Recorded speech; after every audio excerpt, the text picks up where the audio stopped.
Welcome, everyone. MLB preseason primer.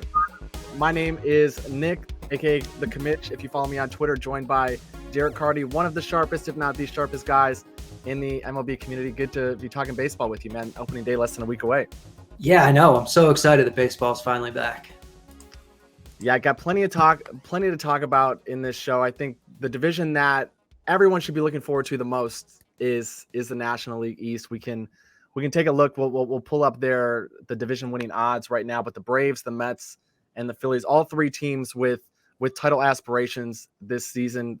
The Phillies obviously coming off of a little bit of a Cinderella run to the World Series last season. The Mets spending more money than people knew was even allowed to be spent in Major League Baseball. And then, of course, the Atlanta Braves, probably the least sexy out of these three teams, but a team that won the World Series just a couple of seasons ago and has one of the most exciting young cores in baseball.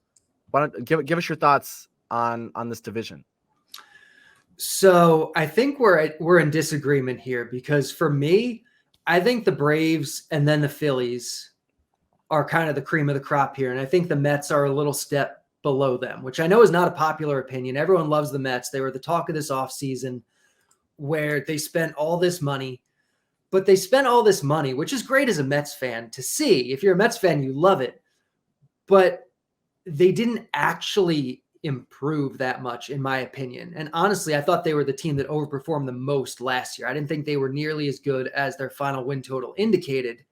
And then this year they went out, they spent a bunch of money, and it was basically just to replace things. They replaced Jacob deGrom with Justin Verlander, who, deGrom can't stay healthy, but when he's on the field, deGrom to Verlander is a massive downgrade.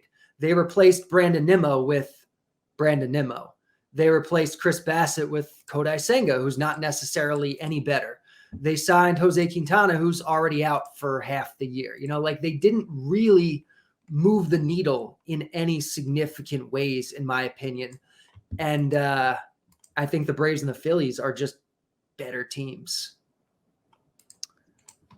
I hear you on that, and I can't talk anyone off of the Braves or Phillies from this offseason because I'm on the over for all three of them on their win totals. I think they're all relatively fairly priced.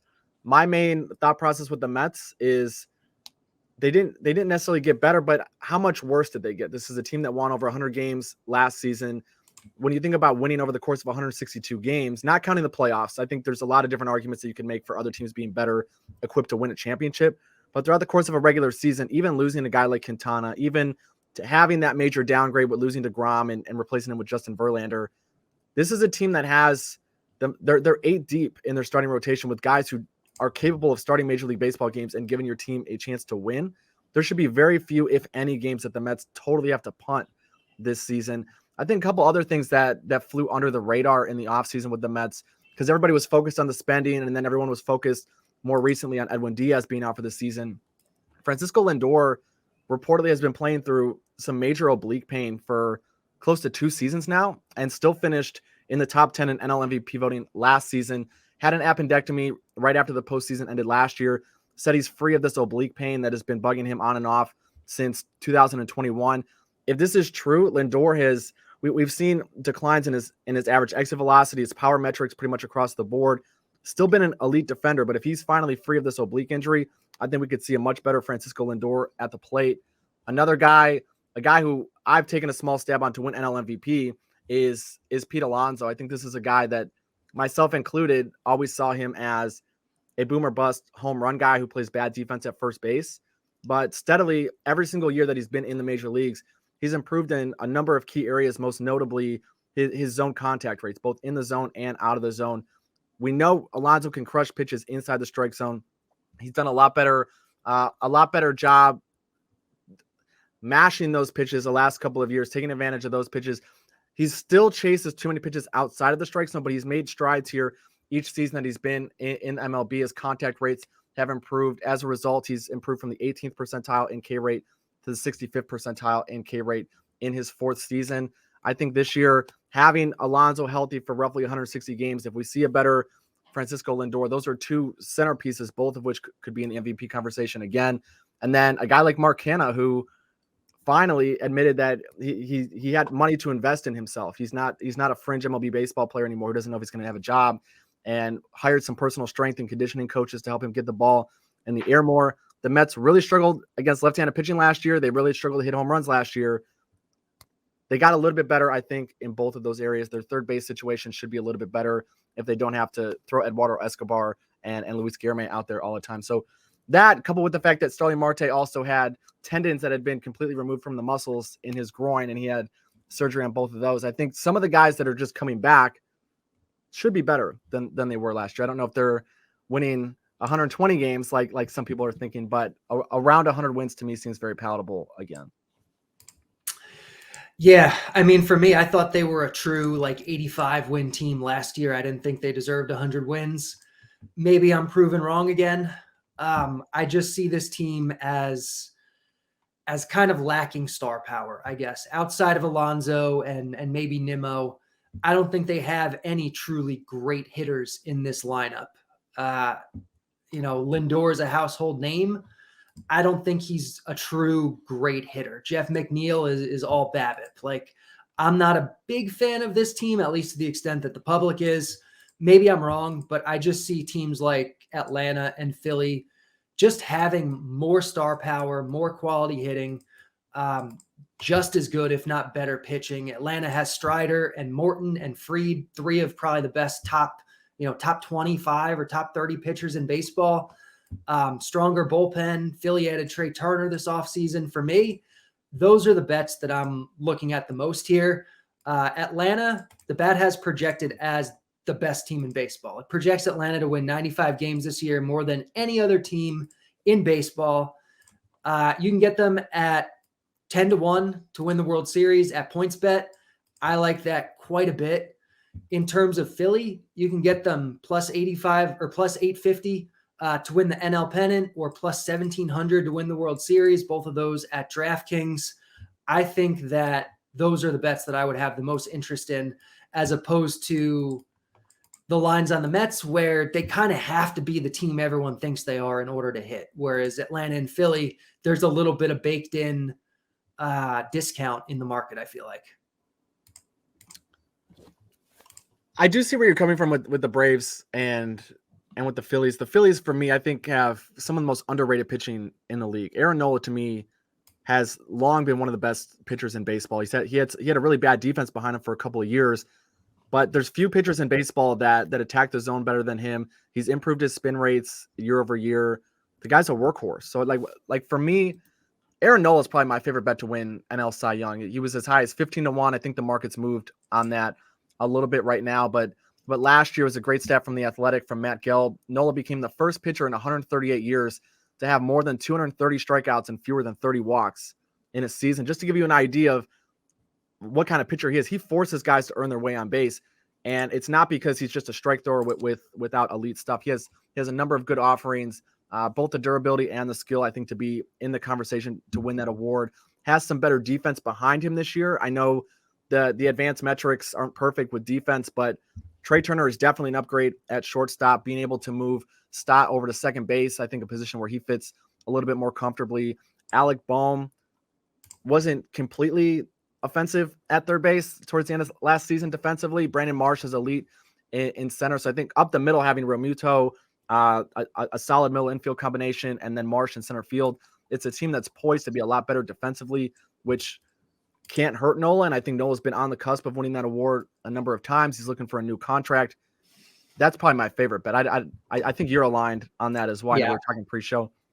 I love this bet. You said you got it at 15-1. I think the best line now is 14-1 over at Caesars, but I love this bet. If you look at the bat projections, Aaron Nola projects for the highest WAR among all starting pitchers in all of baseball, according to the bat. I just think he's great. I feel like some people, I think they're coming around, but I think some people don't really consider him like truly one of the absolute best pitchers in baseball because he had that unlucky ERA in 2021. He's never really been a guy who wins a lot of games, which is super noisy. And Philly now, their offense is so much better than it was even a year or two ago. And so I think that trend is obviously going to reverse itself. Nola's going to win plenty of games, going to prevent runs, going to do all the good things. And like I said, the bet really likes Philly in general. It has them projected as the third best offense in the national, or not best offense, third best team in the National League. So this is a team that should be winning games, should be getting to the playoffs, which does matter in voters' minds. And Nola is the guy here, I think, at these odds.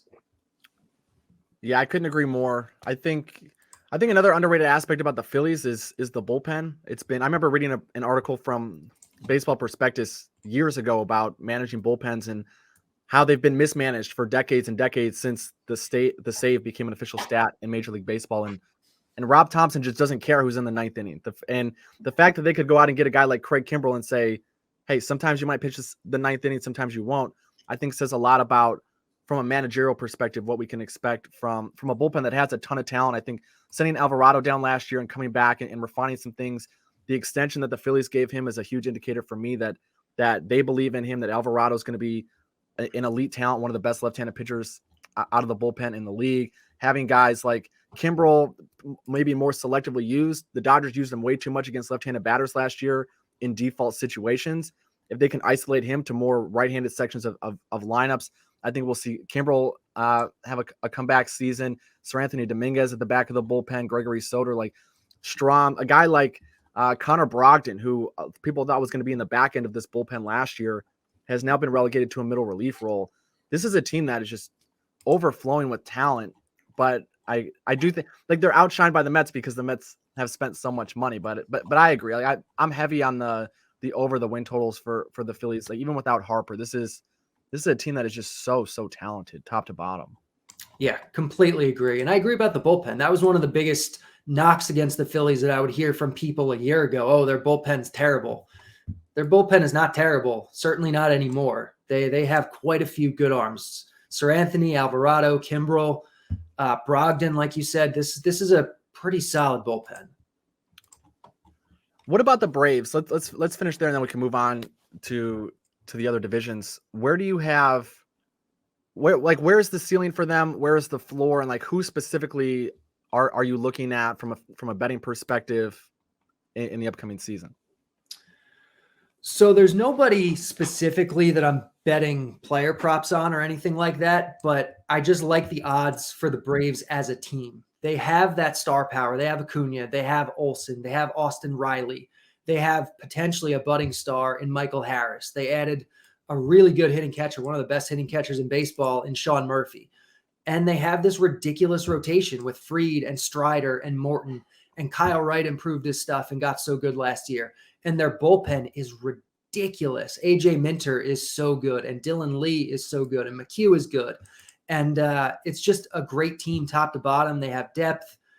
I think it's the best team in baseball. And so I like the odds, pretty much any odds you can find on the Braves, especially the longer shot odds, winning the division, winning the National League, winning the World Series.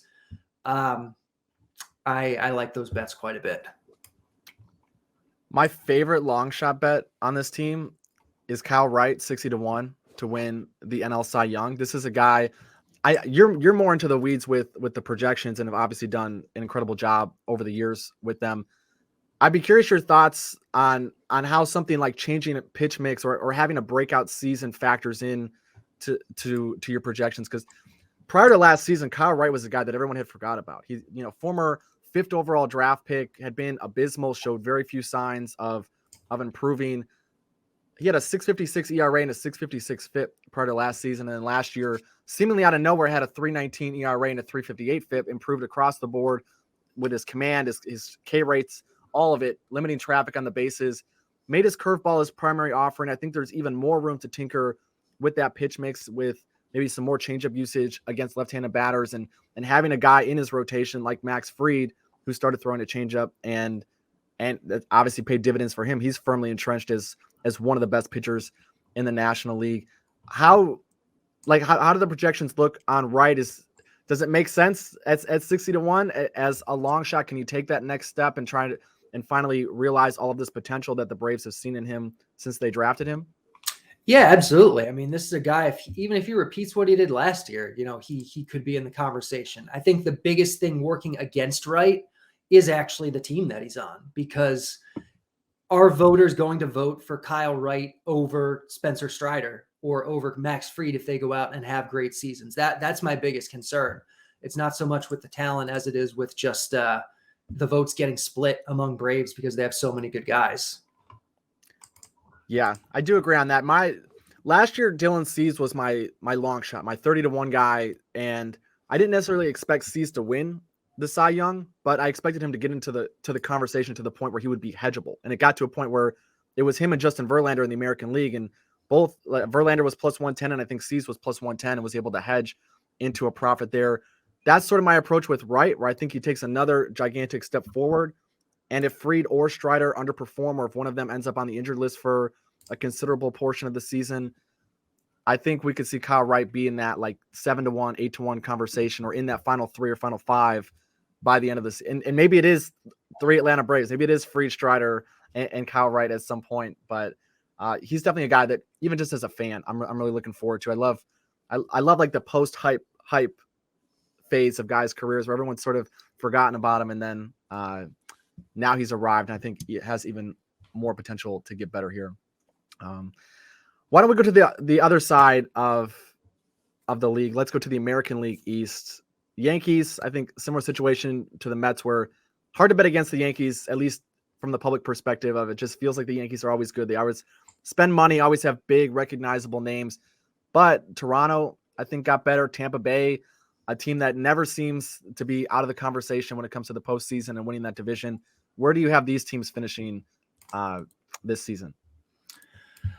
I think the odds on this division in terms of their wins and chances to win the division and all this looks pretty much where it should be. Like, the Yankees are the favorite by just a small amount over the Blue Jays.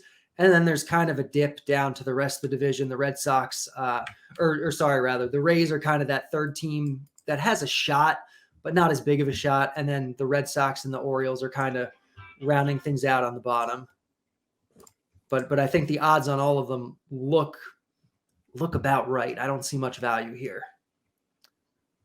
Any thoughts for people on the Red Sox or the Orioles? The Orioles played over 500 baseball after they called up Rutschman last season, adding a couple more young prospects with Grayson Rodriguez, with Gunnar Henderson on a more of a full-time basis this season. Any thoughts on them at 25-1 to win this division? Can they pull it off? There's just so much in this division. They have to get over the Yankees, the Blue Jays, the Rays. I think I'd want better than 25-1 for them to get there. This is a team that does project sub 500. The BAT projects them for 77 wins on average. I think you need more than 25-1 for a team like that to bet them to win the division. I completely agree. My favorite team in this division is the Tampa Bay Rays from a betting perspective. You talked about the pitching that the Phillies have and that the Braves have. I think the Rays are in a very similar situation with McClanahan. Glasnow, a lot of people look at that as a negative, that he's not going to be healthy to start the season. And it's never a good sign when one of your best pitchers is not going to be there on opening day. But Glasnow was a guy who they were going to have to manage his workload throughout the season regardless. And maybe now that there's not that pressure to be ready for opening day, that he's going to miss potentially the first month or so of the season. When he does come back, maybe there's a little bit less emphasis on pulling him out of a game in the 5th inning, or when he's at 70 pitches, or maybe you can do that more selectively and really let him run in competitive games. But really, beyond Glasnow, like, the reason I'm really high on the Rays, it's because of what they did with Drew Rasmussen last year. It's Jeffrey Springs was my favorite pitcher to bet on all season last year, because it felt like the market never caught up to that guy. And now this year he's added a sweeper on top of his ability to locate that fastball up in the zone and then have that changeup and his slider drifting to opposite corners of the lower half of the strike zone. And then the Rays go sign a guy like Zach Eflin, which I think was a confusing move to a lot of people, especially because Tampa Bay rarely commits any substantial amount of free agent dollars to anyone. And to go get a guy who's been injured, who's never really truly broken out. Zach Eflin is a guy who I think people should be very, very much aware of early in the season. Maybe not from a futures perspective, but definitely from an every 5 days perspective. When he's on the mound, I think we're going to see the Rays unlock quite a bit from him. I think there's a lot to tinker here with his pitch mix. I think encouraging him to throw that curveball and the changeup much more frequently could be something that unlocks another layer of Zach Eflin. And they are another team that has depth. So we talk about winning over the course of 162 games.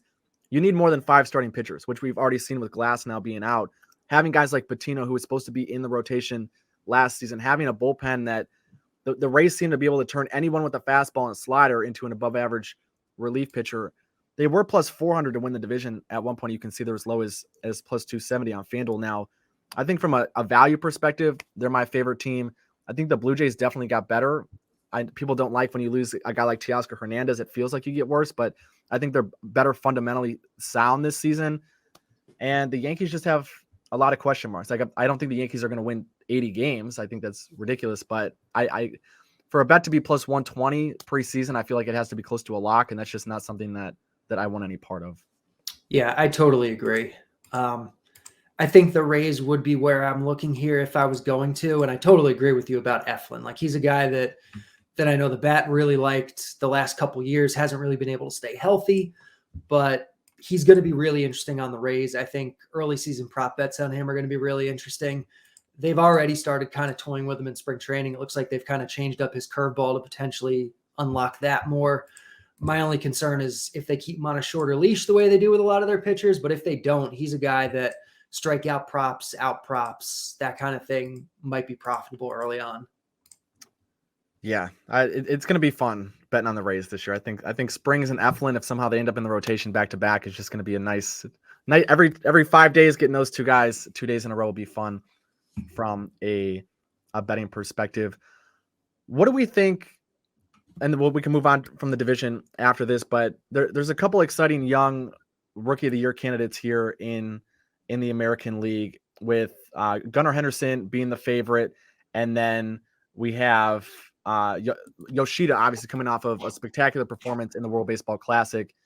We've seen the market attack both of those guys pretty aggressively. Is this a smart move? Are there other guys that we should target here? What are your thoughts overall on the market? Yoshida was the guy that I identified basically as soon as the market opened. You could find him at plus 1,100, plus 1,200, around there. And at that point, I was like all in on it. He's moved considerably now, as you can tell. The best you can get is plus 700. Even a couple days ago, I saw one plus 900 still hanging, which is gone. He's a guy who projects not only as the best hitting rookie, not only is the best hitting rookie in baseball this year, which he does. The bat has him projected for, I think, like what is it? It's like a top 20. Like, he projects him as like a top 20 hitter in baseball this year in a real world sense, like, which is just insane for a rookie. Now he is coming over from Japan, but he's playing in a great park. The skills are there. The skills that he has are generally really projectable ones. He's got great plate discipline. Even at plus 700, he's still an okay bet. I much rather would have gotten in a couple weeks ago, but plus 700, still decent on him. Gunnar Henderson, I want no part of.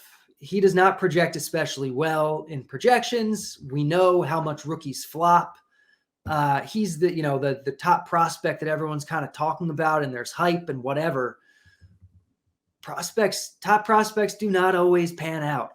Look at Byron Buxton, his rookie year. Look at what Yoan Moncada did. Look at what Jared Kelenic did recently. Like, look at Joe Adell. Look at like all these top prospects. Sometimes you get an Acuna or a Tatis, but a lot of times you don't. And plus 300 for Gunnar Henderson, given the significant chance of downside, I want no part of that. If I'm betting on an Oriole for Rookie of the Year, I'm betting on Grayson Rodriguez, because he at least projects really well. He projects for like a 3.6 or a 3.7 ERA in the bat. He pitches in what has now become a pitcher's park. The stuff is phenomenal. I think Grayson Rodriguez at plus 1,000 is probably our best value on the board at this point. My main concern with Rodriguez is just the innings limit. I don't know what to expect from that. And I'm with you. I'm with the projections on this I think Rodriguez is a phenomenal talent. I think he's going to be very productive in a pitcher-friendly park, as you mentioned. I just don't know at what point does he get shut down. Do we start seeing him piggybacked with other options in a Baltimore rotation that actually has a lot of depth? Like Baltimore, if they're clearly not going to win the division, let's say in July or August, is it a situation where Rodriguez starts having 3 inning starts or 4 inning starts instead of 5 or 6 inning starts? Would be interesting to see. Overall, I think this is a market I don't want any part of, which is similar to what you're saying with Gunnar Henderson. To me, similar to what we just talked about with the Yankees, of like, if I'm betting such short odds for a futures market, if I'm going to let the books tie up my money for 6 months or 7 months, it has to be a near lock for a favorite. And I think he's the furthest thing from it in this situation. Last year, ground ball rate was way too high. I know it was a smaller sample size, but over 50% against righties, over 70% against left-handed pitching. Against lefties, he was just downright abysmal. He had a 130 batting average, a 231 on base. Like, small sample again, but these are things that we've tracked throughout the minor leagues as well, where he struggled against southpaws. Baltimore has other infield depth options where if you're going to spell a guy once a week or twice a week, especially a young player, there's options for them to do that, to not expose him, to not get him into these prolonged slumps, or to manage his confidence more effectively. I also just think that he's a guy who swings and misses way too much for someone who's plus 230 or even plus 300 on this market, where you talked about Yoshida having superb plate discipline, and we saw it firsthand in the World Baseball Classic, his ability to work counts. He's got a really nice swing. Just has a great idea of what needs to be done in the batter's box, a very mature hitter. Gunnar Henderson's got a long way to go. And you mentioned the laundry list of names who came up and everyone thought were can't miss prospects. I remember watching Yoan Moncada, and everybody was salivating over that guy coming up. He was the next Mike Trout. He was the next guy that everyone wished they had on their team. And Moncada's never really been too much of an impact player. And I think Gunnar Henderson has a much better long-term outlook than that. But when you're betting an award for one season, Henderson has so many holes in my mind that just make this an impossible bet for bettors to even consider at this point. Yeah, completely agree. Well, I do think we're going to agree in other parts of the league as well. Let's look at the American League West. The Houston Astros have, of course, become the team that is seemingly just assumed to win the World Series, or to be in the World Series, or at least be in that Final Four on an annual basis. But there are other competitive teams in this division. The Mariners, the Angels, the Rangers have continued to spend a lot of money. They just went out and got Jacob deGrom. The Oakland Athletics, I don't know if anyone's taking them super serious, but maybe they should be. They're a team that has been able to win games with very little talent on their roster before. What do you make of this division? Is Houston worth the juice at minus 175? Is there another team in this division that could sneak in here and win the AL West crown, especially with Altuve now out for a couple of months? Yeah, I want no part of Houston at these odds. Like no, not even a little bit. They're more name value than anything else at this point. Like, yeah, they're a good team. They're not like bad by any means. They'll probably win the division. I think they have to be the favorite, but not by that much. Like, this is a team that has year after year continued to lose talent. The big name this offseason, Justin Verlander, is gone. Jose Altuve, like you said, is going to miss a significant portion of the year. If you look at the Houston Astros projected starting lineup right now, there's probably 3 or 4 names that you will not recognize unless you're like a big baseball fan. Raise your hand if you know who David Hensley is. Like, that's the guy who's probably filling in for Altuve right now. Chas McCormick and Jake Myers are filling out 2/3 of the outfield. Jeremy Pena is going to be their leadoff hitter. Like, this is not a team that is like star-studded, can't miss. They're walking a fine line. Any more injuries, and they could be in real trouble. Now, they are a team that has shown that they can develop players, so maybe they have, some surprises kind of coming down the pike for us. But this is not a team that I'm willing to bet on at heavy odds, especially when some of the teams in this division have gotten quite a bit better. I'm talking about the Los Angeles Angels here. The Los Angeles Angels have some of my favorite bets. The Angels right now, you can get it plus 800 to win the AL West or plus 2,500 to win the AL pennant. I like them at both of those odds. If I look right now at who the BatX is projecting as the best teams in the American League, it has the Angels as 1, 2, 3, 4, as the 5th best team in the American League. And they are priced as only the 3rd best team in their division, which is insane. The Angels are one of those hapless teams that everyone's like, oh yeah, they have Trout and Ohtani and they never put anyone around them and they always suck. That's not necessarily the case anymore. Taylor Ward broke out in a big way last year. The BatX projects him as like a top 30 hitter in baseball. Anthony Rendon is healthy. They added Hunter Renfroe and Brandon Drury to this offense. And they really beefed up their rotation. Aside from Ohtani being one of the best, absolute best pitchers in baseball, Reed Detmers last year went down to the minors, worked on his stuff, came back, looked a lot better. Patrick Sandoval is a young guy who has shown flashes of being really, really good. They went out and added Tyler Anderson, who broke out with the other LA last year. This is a team that actually has a lot more talent than people recognize. The Bad X is projecting about 85 wins here, and it's only projecting the Astros for 90 wins. So at the odds that you're going to get LA at, give me LA every time.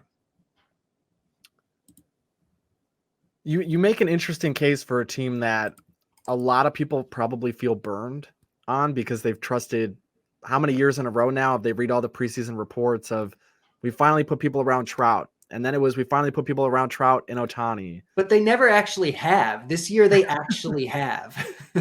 I agree with you. I just there's a lot of people that they don't get paid to research baseball and to be invested in all of the off-season moves, which there are plenty in baseball. And there are so many niche things that go under the radar. So they're overly reliant on what the media is saying. And the beat writers, there's a few of them around the league that will be brutally honest about their teams, but the vast majority of them try to spin things positively, right? You want readers, you want people to be engaged with the content. Last season, the Los Angeles Angels on May 24th were 27-17, a game behind the Houston Astros for first place in the division. And then they sort of went into a tailspin. The talent for me was there last year to finish much better than they did. I thought they could have been a playoff team last year, but they seemed to have some internal chaos going around. Joe Maddon's expose after he got fired was very intriguing as just a baseball fan. It sounded like the front office would literally call down sometimes and tell him what to do during games. It sounded like he didn't have full control over the lineup or the bullpen usage. I would like to think that they've gotten away from that a little bit, but I do agree with you. I think this is the first time in years where they've truly added real talent and where they have young guys who can truly make an impact at the major league level over the course of 162 games. Not, oh man, that was a fun April or that was a fun May, and then guys adjust. I think there's real talent here. They have depth in the starting rotation. Mike Trout and Shohei Ohtani are as good as advertised. Ohtani obviously playing for a new contract as if that guy needs any extra motivation to be one of the best players in baseball. It just seems like a team that isn't almost we've talked about some of these prospects of there's this post type phase where Kelenic and Moncada and Kyle Wright and these guys come up and everybody rushes to bet on them and rushes to be emotionally invested, and it's not the right time. It feels like that's where the public has been with the Angels the last couple of seasons. And now there's actually real reasons to be optimistic about this team. In my mind, the only real risk factor is something that's hard to quantify, again, which is just the internal structure of the organization. And will they let the manager actually manage? Will they let the players actually play? That's the kind of stuff that worries me a little bit, but I'm with you. Going back to these odds here, plus 900 on Caesars to win. But here's the thing about that. Why would you want Joe Maddon actually managing? Joe Maddon is not a good tactical manager. I can't speak about what he does in the clubhouse. Maybe he's great. Maybe there's issues there, but tactically, you can't really get a lot worse than Maddon. He's not good. I honestly, I couldn't agree with you more. I think Joe Maddon is a bad person to insert into the argument there. Cause I disagree with the front office calling down and telling Maddon what to do, but Joe Maddon was batting Juan Lagares as his cleanup hitter some days a couple years ago. Come on, what are you doing? I don't disagree with the front office telling Maddon specifically what to do. I just hope with a better manager that they let the guy, if that makes sense. I know what you mean. I want the front office to let their pieces do what they're supposed to do. There's a hierarchy of things. The front office is not in the clubhouse day to day, right? I do think there is something to be said of managing personalities, of making sure guys feel good, keeping morale up. And Maddon, right? The track record, the fact that he was with the Cubs when they won the World Series, the fact that he was with Tampa at the onset of shifting and a lot of the new analytics age era of baseball has boosted his resume in ways that I don't think isn't completely fair. I think those are larger structural changes within an organization. And Joe Maddon had right place, right time guy, kind of thing more than anything else. And he was a fun personality, and I do think maybe he has an impact in the clubhouse. He has them wear costumes or whatever, and maybe players like that. But on the field, he's never been a good manager. Even when they won the World Series, like he was actively doing things that cost them, win probability. Oh yeah, I mean he almost cost them a championship. People Yeah, forget how poorly he managed the bullpen in 2016. And horribly. and specifically, just to give one example, and we can move on. But like when he used Chapman with, I believe it was a 4 or 5 run lead in Game 6, knowing that Yep. Game 7 was the next day, and that Chapman I believe would have been pitching his third consecutive day in Game 7. I Yep. remember being at Game 6 thinking, thank God, thank you, Joe Madden. You're giving us a shot tomorrow night if we need a run or two late in the game. It's like that old school mindset of like, well, you got to win this game to get to the next game first. Yeah. It's like, no, you're not trying to maximize your chances of winning this game. You're trying to maximize your chances of winning the World Series. And Yep. to do that, you have to take a slightly lesser chance of winning today. And he just, like, people who don't think probabilistically like that, they just don't make good tactical managers. Yeah. So what we're saying is Derek Carty could have managed the Cubs to a 2016 World Series. I'm not saying that. I don't know how to manage a clubhouse, but Yeah. on the field, yeah, I would have added more win probability. No, I completely agree. So I'm with you there. I think the Angels have upgraded in a number of key areas, manager included, right? It's just like at this point for me, it's like the organization needs to let these pieces do what they're supposed to do, and hopefully the lineup card is filled out in a more intelligent way this season. But the Angels plus 900 to win the division, you're right. If the Astros lose anyone, I think the Angels are better than the Mariners. I know the Mariners are probably that sexy team that a lot of the public is betting on if you're not betting on the Astros. But I don't want any part of the Mariners. I think the Mariners are another team that has added guys, but not necessarily gotten better, sort of the way you described the Mets. That's how I feel about the Mariners. So at 3-1 or plus 360 on FanDuel, I don't want them. I would much rather take a shot on the Angels. And if you don't want to be as brave as Derek here, like 81.5 for the Angels win total for the season, especially when we go and we look at what the bat has projected here at, what is it, 85? 85.5. Yeah, I would take the over on that too, for sure. Yeah. And you're right about the Mariners. Like, they are the shinier toy here, but the Angels are just as good or probably a little bit better than the Mariners, and you're getting them at way better odds. Completely agree. What about the NL West? This is another division that has some shiny toys. Some of the shiny toys, though, definitely got a little bit less shiny this year. Talking about the Dodgers specifically, the Padres have a ton of recognizable names in their lineup. They're still at plus money to win this division. The Giants are there as a team that won over 100 games a couple of seasons ago. The Diamondbacks are a team that has made some moves. They have a couple of decent young pieces. How do we make sense of the market in this situation? Who wins the division and where's their value here, if any? The Dodgers have to be the favorite. The Padres kind of right behind them. This is another division where I don't see any value, really. It's priced fairly. I thought the market was too aggressive on the Dodgers earlier in the offseason. They didn't recognize that the Dodgers have lost a significant amount of talent. It's kind of shifted at this point where I don't even think unders on the Dodgers are like all that great anymore.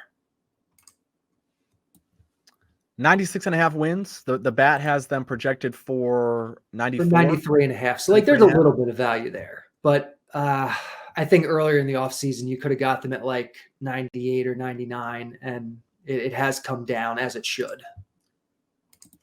Yeah, Mookie Betts, I will argue till I'm blue in the face, is the most impactful player in baseball. I know nobody will agree with me on that, and there's definitely a little bit of bias coming from just the fact that I'm the biggest Mookie Betts fan in the world. But other than Betts, I mean, you have Freeman in that lineup, another bona fide MVP candidate. But the way you talked about the Astros roster and their lineup, that's how I feel about the Dodgers lineup in a way. Yeah.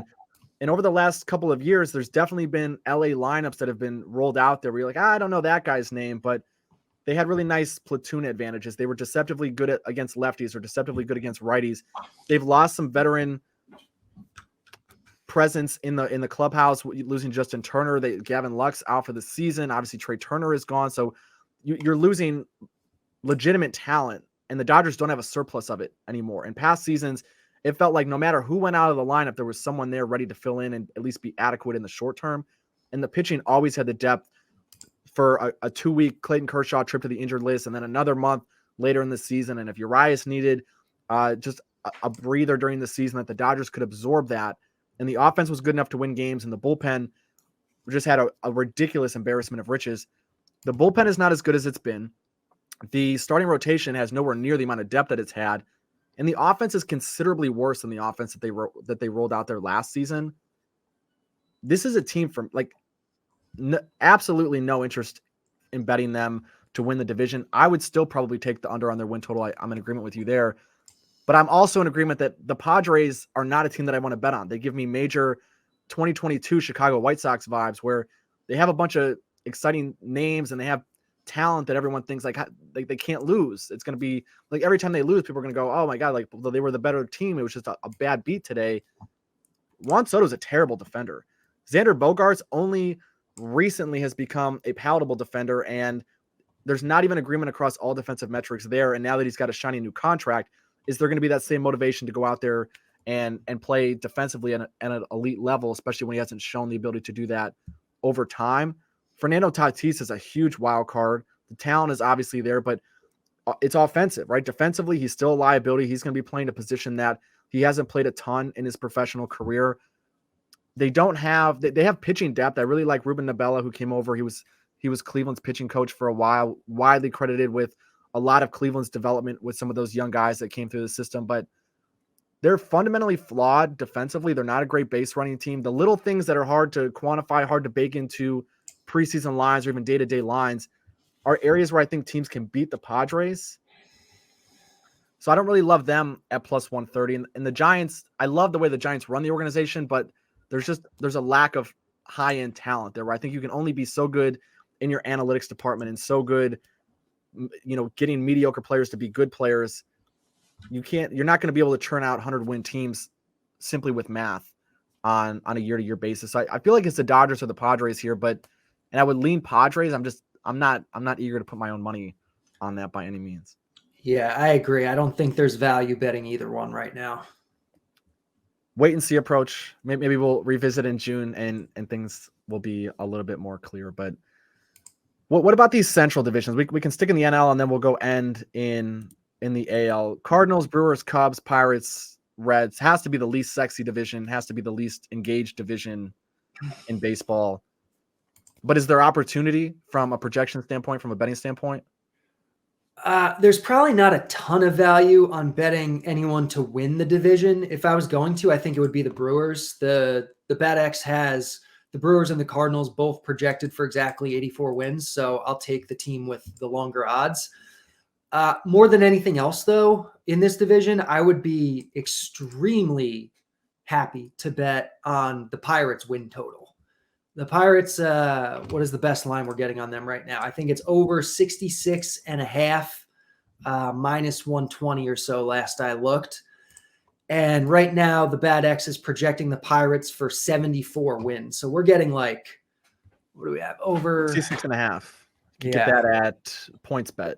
PointsBet. So over 66.5, and the Bat is projecting 74 wins. So we're getting 7.5 wins, 8 wins here. That's a decent margin for error if the Bat is wrong by a little bit. Yeah, it's a big, big difference.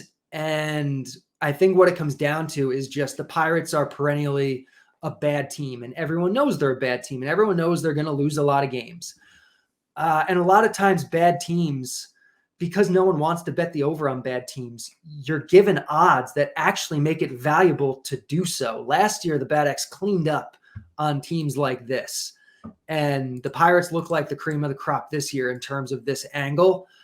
They're not even as bad as everyone thinks they are. They went out this offseason, they actually added some talent. They went out there and they added Andrew McCutchen and Carlos Santana and G-Man Choi, and they added Rich Hill to the rotation. And yeah, these aren't household names, guys that if the Yankees or the Mets or the Dodgers went out and added them, you'd be like, yeah, this is really moving the needle for them.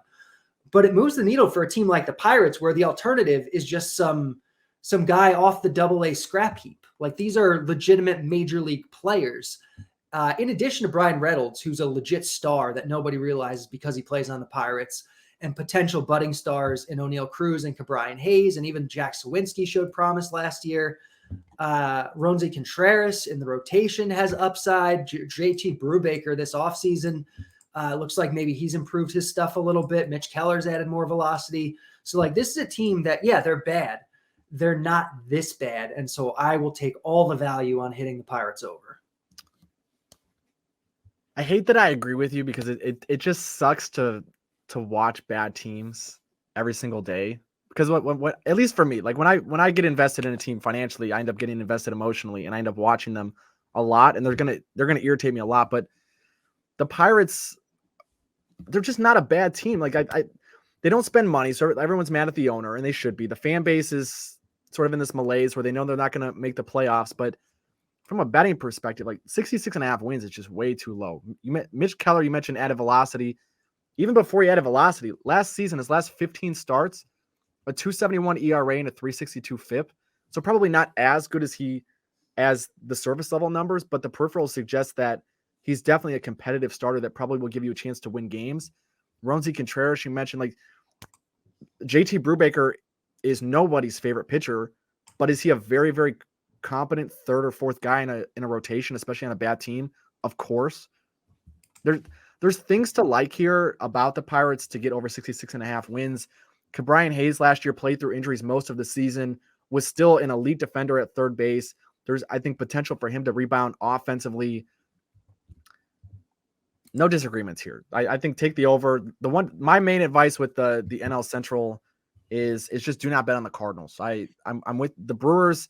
They've had some change at the top and with their baseball operations, but I think the structures are in place for the Brewers to continue to excel. They understand what they're doing. They've added a little bit more offense this year. In the past, they've had guys like Corbin Burns and Brandon Woodruff and Freddie Peralta go out there and be dominant, but there was a real risk that the game would be 0-0 after the fifth inning because they just quite simply could not score runs. This year, I think we're going to see a little bit more offense from them.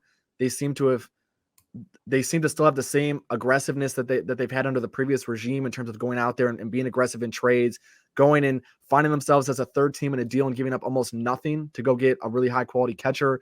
I think this is a team that they have the pitching. I think their pitching is better than the Cardinals. The offense probably not as good, but I think they're good defensively. And just the fact that the Bat X, like you said, has them projected for the same number of wins here and at 84, and then you're getting one team as high as plus 175 to win the division when it really should be a toss-up. Take that money now, and then if you really want to hedge out of that at some point, it should just be guaranteed profit in August or September if you're worried about it. Yeah, no, that's definitely the way I would take it if I'm betting that. The one thing I will say about my Pirates bet that the projection is not accounting for, let's say it's July and the Pirates are running fourth in the division, which is what we'd expect. There is a decent chance they sell off the McCutchens, the Santanas, the Rich Hills. And then so this projection could be a tad aggressive, but when we're talking about a 7 or 8 win difference, it's still okay. Like you're still fine to bet that. But just something that I wanted to point out.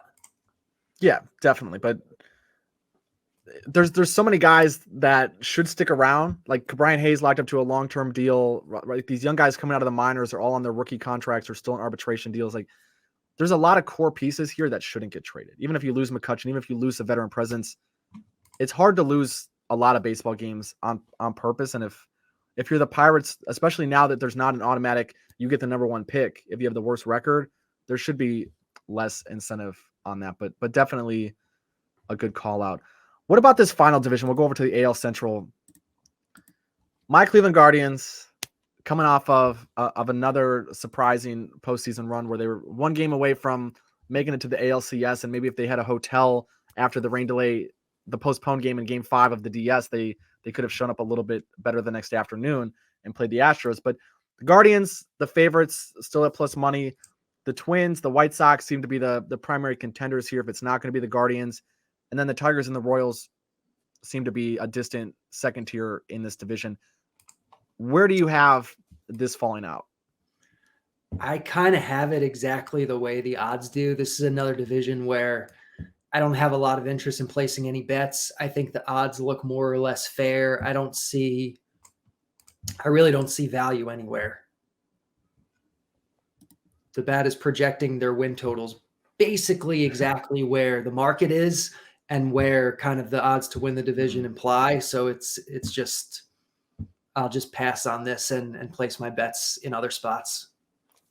Derek, I have a question for you. As someone who is so analytically driven, so math driven with your bets, when you see a report like the Twins last year having 4 different pitchers go to Driveline immediately after the season started, and knowing Driveline's reputation for taking pitchers and almost making them completely new pitchers in some respects, do you try to factor that in at all against the numbers that your projections output, or do you stay away? Like what is your approach when you catch wind of things that might not perfectly align with maybe like your baseball brain? Yeah, so I mean, something like that, we can say with pretty good certainty it matters. The problem is we haven't really been able to quantify how much it matters yet. If you want to take that angle, yeah, maybe again, especially because mathematically there's no real value on this division. Maybe you use that and you say, okay, maybe there's a little bit of edge betting on the Twins, because we have seen guys come from Driveline and improve their stuff and get better. And so maybe that's what we see happen this year with the Twins. I wouldn't be opposed to that, but it's certainly not in the projection, and it's difficult to account for before the season because we haven't really seen these guys pitch yet and kind of what the result of that trip is. For me, it's the Twins or nothing in this division. Maybe it's a little bit of the fandom here the Guardians roster, like they're very young. I thought they overperformed exponentially last season, and maybe that is back to the manager conversation we were having. Tito is just that good, and he can get the most out of all of these guys, and that's what willed them over the top. I think a more pragmatic autopsy of things is the Twins didn't have Byron Buxton. They lost a lot of other pieces. They didn't have Kenta Maeda available after going under the knife. There was a lot of things that went south for the Minnesota Twins last year in a division that for a while seemed like theirs to lose after the White Sox came out and embarrassed themselves. I think the Twins have more than enough talent to get this done. The White Sox are a team for me that we've talked about the post-hype hype. There's none of it in my mind for the White Sox. Last year, we joked pre-show that they were sending out 5 DHs, 5 designated hitters in their lineup on a day-to-day basis, and Tony La Russa was out here intentionally walking guys with a 1-2 count. He was calling out guys after doing good things on a baseball field, like hitting home runs because it was a blowout. There was a lot of things in the dugout that didn't make a whole lot of sense last year. The team frequently looked unprepared. There was a lack of focus in key moments. The defense was abysmal. The base running was among the worst in the league. This season, they got La Russa out of the dugout, but a lot of those other problems still remain. Their biggest and sexiest offseason addition was Andrew Benintendi, who was a BABIP guy for the majority of last season. He's not a bad piece at all. He's definitely better than a lot of the outfielders the White Sox have tried to roll out there in previous seasons, but not a guy for me that moves the needles from a bad team to a good team. Some of the other guys in the rotation, like Dylan Cease, I was high on last year, but I wasn't quite that high. I think the command issues for someone who walks as many guys as he does, that will eventually come back to bite him over larger sample sizes. And I think we see some regression there. I've never been high on Lucas Giolito. I don't know if you have any thoughts on him projections wise. The rotation just isn't that good. And then you have Yasmani Grandal, who his body just doesn't look equipped to handle playing in the major leagues anymore. That's a problem behind the plate, especially in a season where we have the bigger bases. There should be a lot more aggression, stealing bases. That's a problem for me. Even if Eloy Jimenez and Luis Robert come out and hit the ball much better, the defense in left field is horrific. Andrew Vaughn, hopefully they can move him to first base. But like, there's so many question marks for the White Sox outside of their bullpen. And even their bullpen, I think there's question marks just because they haven't been able to stay healthy in recent seasons. So for me, it's the Twins or nothing. And probably my best advice would just be to wait on this division and see if anything clarifies itself really quickly in April or May, and then attack at that point. I don't envision any of these teams becoming minus 250 favorites before the All-Star break. Yeah, no, I wouldn't think so either. Like I said, I don't see a lot of value here. Getting rid of Tony La Russa, thumbs up for the White Sox. Like, awesome move. But like you said, there's still plenty of question marks there. And so I just don't see much value on this division. Totally agree. Any thoughts elsewhere before we get out of here? Any thoughts on the MVP? Any other thoughts on Cy Young hopefuls before we wrap things up? Not really. I mean, there's always long shot guys that maybe you can take a shot on. Kyle Schwarber at like whatever he is, 25-1 or something to win MVP. Like, I don't mind that kind of thing. We talked about Aaron Nola, who I do think is a really good bet to win the NL Cy Young. But otherwise, like, there's not a whole lot that I'm really excited about tying up my money on right now. I agree. But just looking at this list, there's reasons that a lot of these guys are 60, 70, 80-1. And I think the guys at the top are viable candidates to win the award. I think, like I mentioned, Pete Alonso earlier, he's a guy that I'll definitely take a stab on. Ronald Acuna Jr., if there's one guy that I'm not betting on preseason that I'm going to keep a close eye on early in the season, it's him. Last season, still right. I mean, he hit the baseball harder than almost anyone in the league throughout the entire season. He just hit a ton of ground balls. Coming back from a lower half injury, there's not a whole lot of realistic comps to try to project what is Acuna going to do in his second year after a full offseason being healthy. The closest that I was able to find was Tyler Naquin, who tore his ACL back in late 2019, came back and hit a lot more balls on the ground than he was accustomed to. And then last season hit a lot more balls in the air. If Acuna can hit the ball in the air more this season, there's real MVP potential here. His home run number opened at 26.5, which I thought was ridiculous. I just didn't bet it because there's an injury risk here of if he only plays 80 games, he's not going to hit 30 home runs. But this is a guy like last year with Aaron Judge, I was pretty high on him coming into the season. But I wanted to wait. I waited till like late April or early May, and then I jumped on him to win MVP because I saw that the changes he made mechanically the year before that had stuck. And then he started having the hype of the national media saying, can he win? Can he break the all-time American League home run record, et cetera, et cetera. And that obviously panned out. Acuna is that guy for me this year where if he hits a ton of fly balls in April, I think this is a guy that could legitimately hit 40 home runs, and he has enough speed on the bases to maybe steal 35 or 40 bases if they're aggressive enough. So he's a guy that I would be more than happy to pay plus 400 for after I've seen some tangible results early in the season, rather than 10-1, still not knowing if he's 100% healthy or if he's going to be able to return to his pre-injury level of stardom. Yeah, the talk of, well, we know stolen bases are going up this year with the rule changes, and the Braves are one team that we've heard a lot about them potentially being aggressive with it. So if Acuna goes out and steals 40 bases, that is going to, draw the attention of voters. For sure. Do you have any thoughts on that? And then we can get out of here. Any new rule changes, what to look for if you're betting on sports, what matters, what doesn't matter as much? Biggest thing is going to be the stolen bases. I think stolen bases are going up probably pretty aggressively. I'm really interested in seeing what the lines look like the first few weeks of the year. Yeah, I agree. I think the pitch clock guys will be used to sooner rather than later. It might be frustrating to see an automatic ball or an automatic strike from time to time, but from a betting perspective, probably the least impactful. The shift, I think teams are going to be a little bit creative getting around that. And guys aren't just going to automatically start hitting ground balls because there's a little bit more room on the right side of the infield. I don't think that's going to be huge from a betting perspective. The stolen bases, though, it's going to be fun to watch. One interesting note on that, Trey Turner in his career as a leadoff hitter, averaging 0.33 stolen bases per game. When he bats second or third, which he had primarily the last couple of years with the Dodgers, plummets to roughly 0.2 per game. Trey Turner reportedly batting leadoff for the Philadelphia Phillies, at least until Bryce Harper comes back.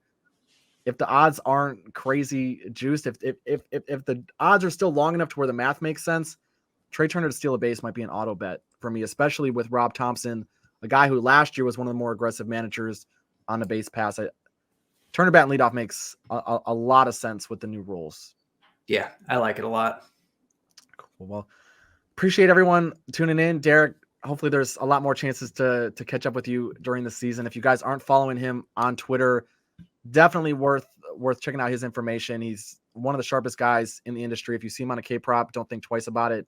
Was definitely fun tailing your stuff last year, and great catching up to you and getting your thoughts to start the season. Appreciate it. Yeah, this has been fun. Awesome. See you guys.